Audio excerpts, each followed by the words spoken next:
We'd like your opinion on this timetable that Senate President Chiz Escudero has laid down. In particular, there are some key dates here. June 3, for instance, convening of the impeachment court and oath-taking of the senator judges, but also for the trial to commence officially on July 30, which means it will have to happen during the 20th Congress. What did you make of the whole timetable? Well, sa umpisa po, first off, may I say, well, these are good signs. These are good developments. The Senate is moving towards the impeachment trial, but I have my reservations po, with respect to the timetable, because that is still July, the start of the impeachment trial. June 2, there are processes to be observed already. To me, medyo matagal po ang proseso po, ang pag-umpisa ng ating impeachment trial. Again, I invoke the constitutional provision and the Constitution, yung forthwith proceed. Now, there are two interpretations. Di po sa forthwith proceed. It could mean immediately, right away, promptly, walang alangan, walang patumpik-tumpik, as I have mentioned before. And the other view is reasonable. There should be a reasonable time to start the proceedings under forthwith proceed. But to me, whether forthwith proceed immediately or forthwith proceed reasonable delay, July is too long. Napakahaba po. We have March, April, and May, 3 big months to complete this impeachment proceeding. So para sa akin po, may kunti akong reservation because of the command of our Constitution. Right or wrong, the Constitution has to be followed, approved by the sovereign people, na dapat sundin po. Ibig sabihin, it should not be June or July 30 for the start of the impeachment proceedings.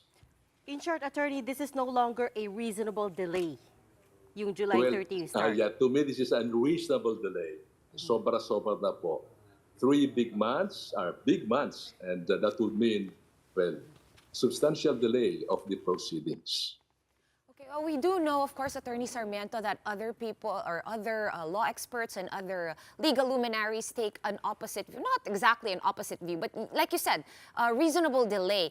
Is the recess not a reasonable delay? Is the fact that at least when we spoke to UP College of Law Assistant Professor Paulo Tamase, who was with you in that forum in UP Law last week, he said that if the 19th Congress sets the rules for the impeachment, the 20th Congress, let's say it's ongoing, they can also decide that, we don't like your rules, and we're just going to make our own rules. In that case, doesn't it make sense? Doesn't it make sense? Possible. Right. So, tapusin ko na lang, Attorney.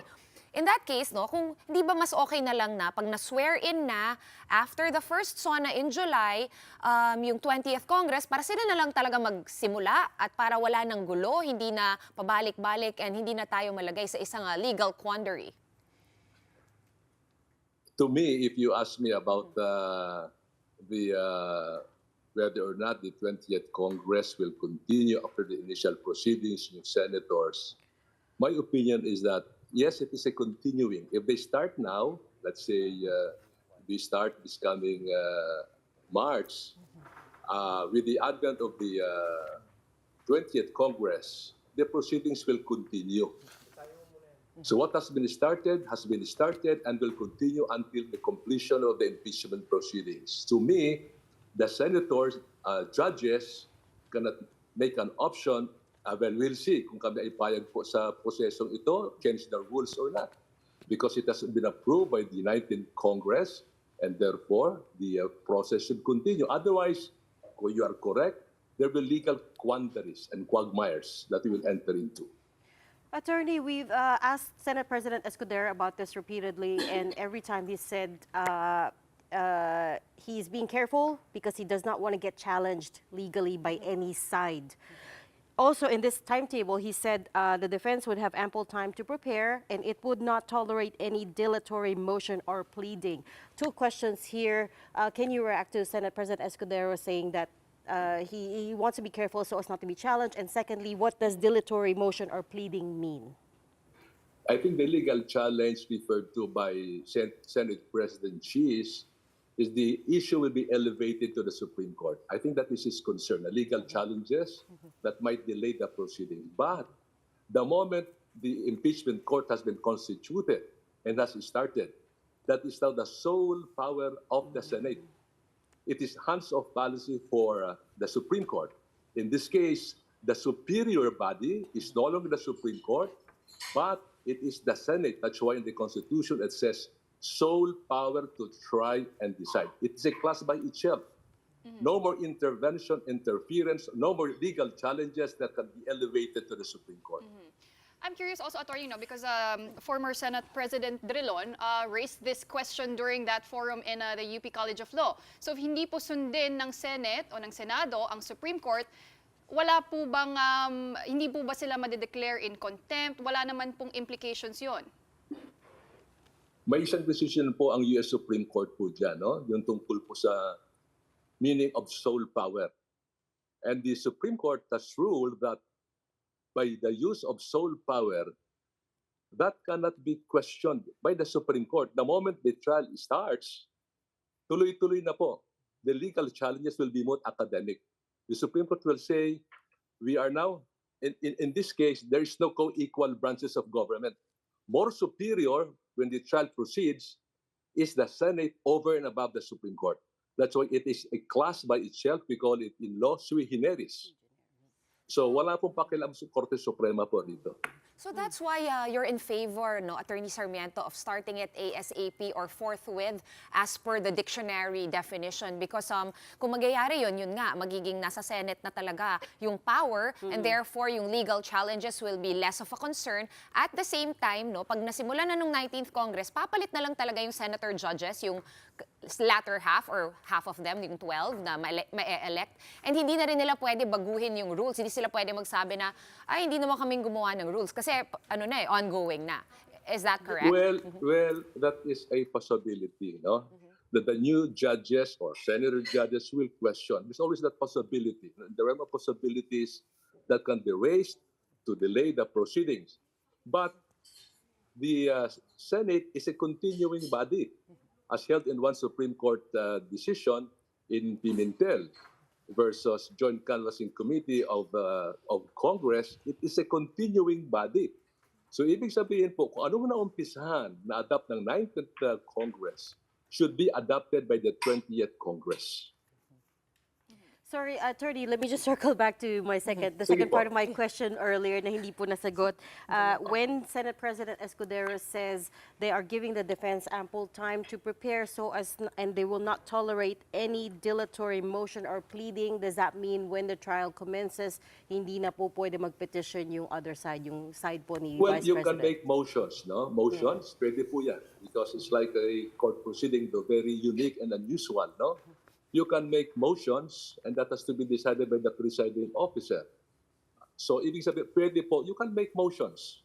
There will be legal argumentation. But it has to be decided. These motions have to be decided once and for all without delay. Yung pong ibig sabihin po ng motions that could be dilatory, but still it has to be resolved for the proceeding to continue. Attorney, can the Vice President invoke any constitutional defenses? Can she also claim political persecution during this impeachment process? Now, that has to be decided by the Senate sitting as an impeachment court about political persecution. No? That could be invoked as a defense. As in the Corona trial, may depensa po ang ating dating Chief Justice. She could raise it, no? She could raise it. But again, the decision has to be made by the Senate as a body through the presiding officer, whether or not there is political persecution or not. Pwede po yan, pwedeng i-raise po yan. Attorney Sarmiento, itong word na forthwith na ilang linggo na natin pinagdedebatehan, no? Opo. And I understand that, of course, the 1987 Constitution is largely patterned after the American Constitution. And as one of the framers, I just want to know, nung nandun kayo sa room at pinagdedebatehan ninyo, i-add itong provision because that provision is absent from the U.S. Constitution. What was the rationale and what was the goal And how were the talks back then, if you can remember and share with us, no? Para lang maintindihan natin. I remember, I have checked the records. I was the acting floor leader at the time when the committee report number 17 was submitted to the plenary session, submitted by the Committee on Accountability of Public Officers, chaired by Commissioner Christian Monsod. In the committee report, forthwith proceed has been included. Nandun na po. Pagdating po sa plenary session for deliberation, it was never questioned. It remained as is, without further explanation. Meaning, if there's no explanation, we should understand it in its ordinary meaning. In an ordinary meaning, ibig sabihin po, agad-agad, promptly, immediately. And we relate that to the discussion in the Constitutional Commission on impeachment. The framer said, it is of time-compelling urgency that impeachment has to be done because it's a check. It is a warning. It's a deterrent against presidential abuse or abuses by impeachable officers. So considering the intent of the framers of the Constitution about the importance, the significance, historical significance of impeachment, So it has to proceed right away. Dapat mag-umpisa po. So in short, what you were trying to avoid as the framer or the framers of the Constitution, what they were trying to avoid was such delaying tactics in plain speak. Is that? That's correct because we are concerned with its effect, its impact. If there is delay, yung impact po mawawala. Yung kamandag po ng impeachment, which is an awesome power of the Senate, though least exercised, mawawala po, it will be eroded kung patatagalin mo. The interest of the people ay mawawala po eh. So the immediacy and urgency is there to start the proceedings. So again, in short, this timetable that Senate President Escudero has laid down goes against the spirit of the Constitution, in short. Well, with due respect to our Senate President, no? They may have reasons or in his wisdom dapat ganun po. But to me, honestly, the timetable is too long. The timetable to start the proceedings, to me, is unreasonable delay of all the proceedings, contrary to the spirit and intent of the meaning forthwith proceed that you could not find in all constitutions of the world, except in the 1987 Constitution. Another reason why there is immediacy, there is Section 1, Article 11 of the Constitution. It says public office is a public trust, the shortest provision in the Constitution, but compellingly powerful. So ibig sabihin, to give it meaning and substance, there should be no delay to give a warning, a stern warning, to public officers that careful in your discharge of duties because of this awesome power of the Senate. Attorney, the other assumption here as well is that because tatawid nga sa 20th Congress, that Senate President will remain the Senate President at that point. Assuming, for instance, hypothetically, that he is not, how does it change the equation? And also, secondly, the fact that the 20th Congress is technically not bound by the rules of the 19th Congress. So if they lay down the rules now, then the 20th Congress decides to change it, how would that work? Well, I don't think it will change the scenario in the event the Senate President, in the event, remote event is changed, there's a new Senate President. Again, I go back to the ruling of the Supreme Court in the case of Pimentel versus Joint Canvassing Committee of Congress. That Senate is a continuing body. What has been started should continue until the completion of all the proceedings. So a Senate President may be replaced, there are new senators, but what has been started, what has been approved by the 19th Congress should continue, should never be changed by the 20th Congress or by the new elected senators. Well, Attorney, one way for the impeachment court to convene, as we've been talking about for weeks, is for the President to call a special session. Pero sinabi rin po ni SP Escudero that the power of the President to call for a special session, as far as he knows, does not involve for them to convene as an impeachment court. Tama po ba si SP Escudero doon, Attorney? Two things po, no? Historically, under the 1973 Constitution, a special session may be called on other subjects or legislation. So not only legislation, but other subjects. Now, punta po tayo sa 1987 Constitution, no? There is silence kung what are these other matters o kung legislation lang. But in the rules of the Senate or in the Constitution, a special session will be called to deliberate on other matters like Congress sitting as a joint canvassing board, or deliberate on whether or not there is validity in the proclamation of martial law or suspension of the privilege of the writ of habeas corpus, or confirmation of the nominee of the Vice President chosen by the President, or to determine the disability of the President by a vote of the majority of the members of the Cabinet. So ibig sabihin po, pwede po, hindi lang po legislation, but other matters of national interest.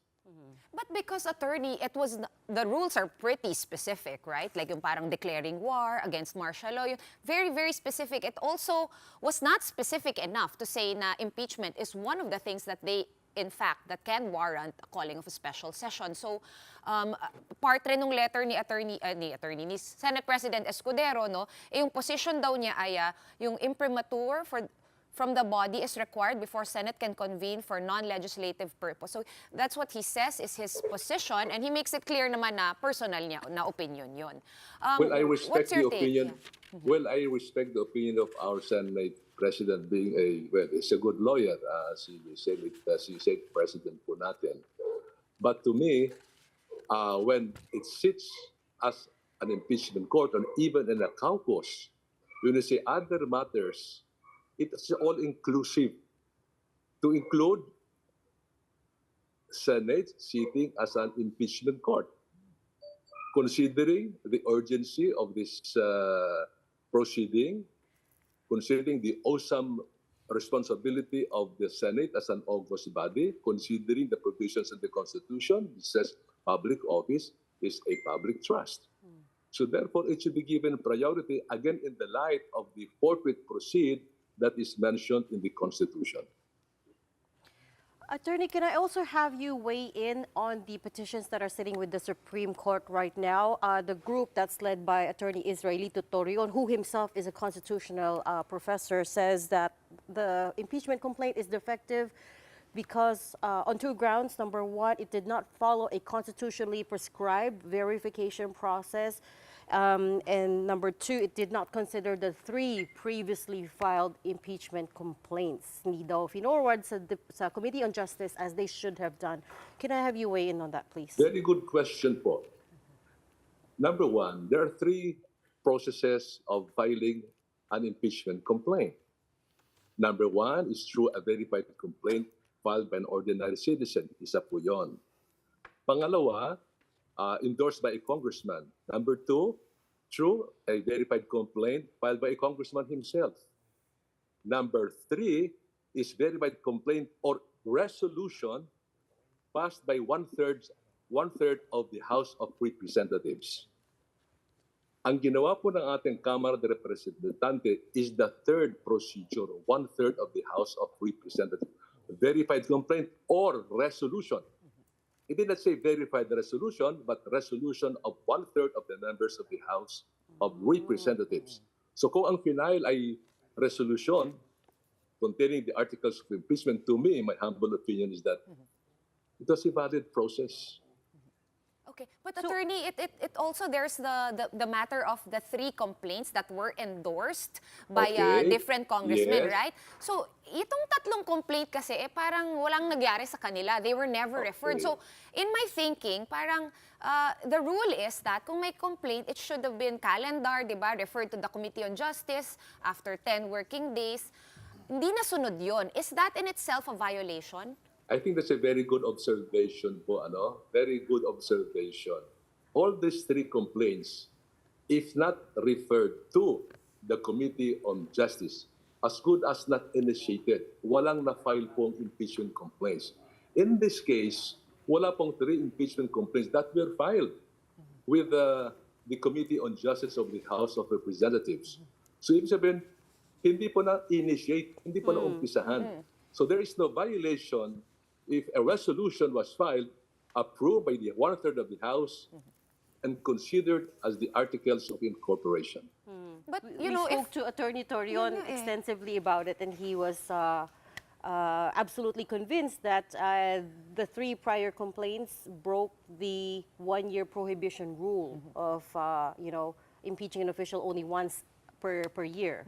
And also to add to that, attorney, if I were the one who filed the complaint na in-endorse ng isang congressman, tapos hindi po siya ni-refer sa Justice Committee, medyo, I mean, I'll admit, I will complain about it. Like, bakit di nyo finollow yung sarili ninyong rules na dapat i-refer siya? Eh, may nag-endorse naman. So, yung point na yun, no, without, covering the 4th complaint, etong 3, like, papakawalan na lang ba natin? Should we just let it go na walang nagyari sa kanila? Well, that is for the ruling of the Supreme Court in the case of Francisco versus House of Representatives. Ano po ang sabi po doon? Dapat po na-file sa Committee on Justice. Pag hindi na-file, yung impeachment complaint, 3, 2, o 5 sila. Bali, wala po sila.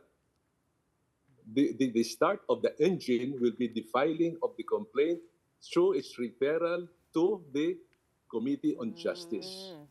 Malinaw po ang Korte Suprema po dyan. Through speaking to Justice Carpio, who was part of the symposium where I attended.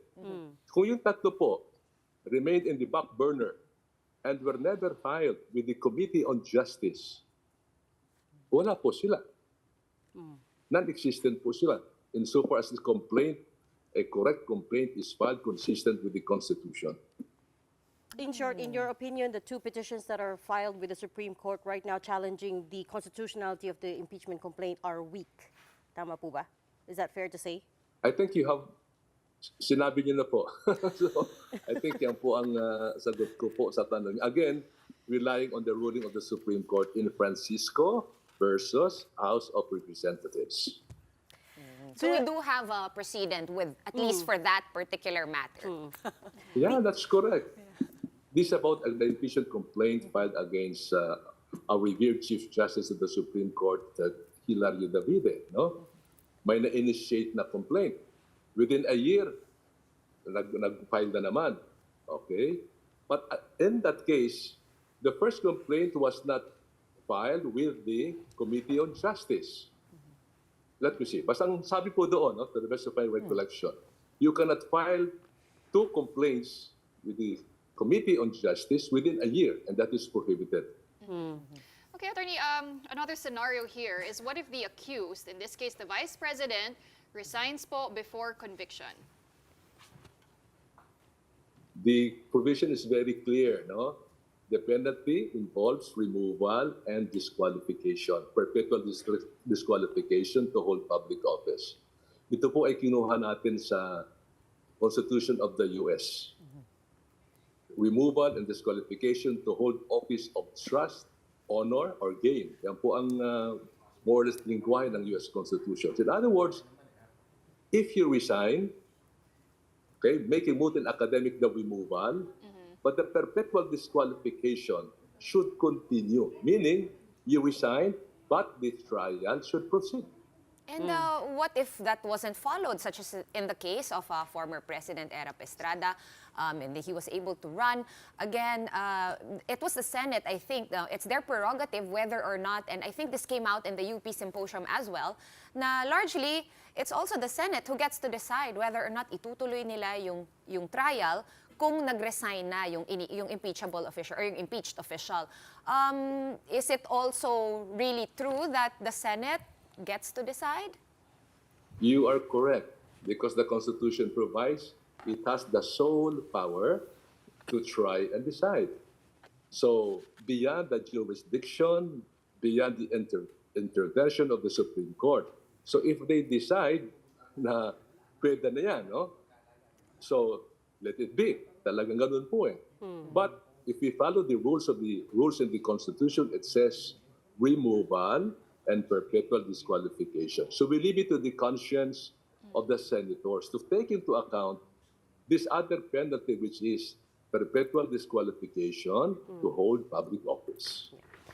Okay, we will leave the conversation there for tonight. Thank you so much for all your insights. We certainly learned a lot. That was Attorney Rene Sarmiento, one of the members of the Constitutional Commission that framed the 1987 Constitution.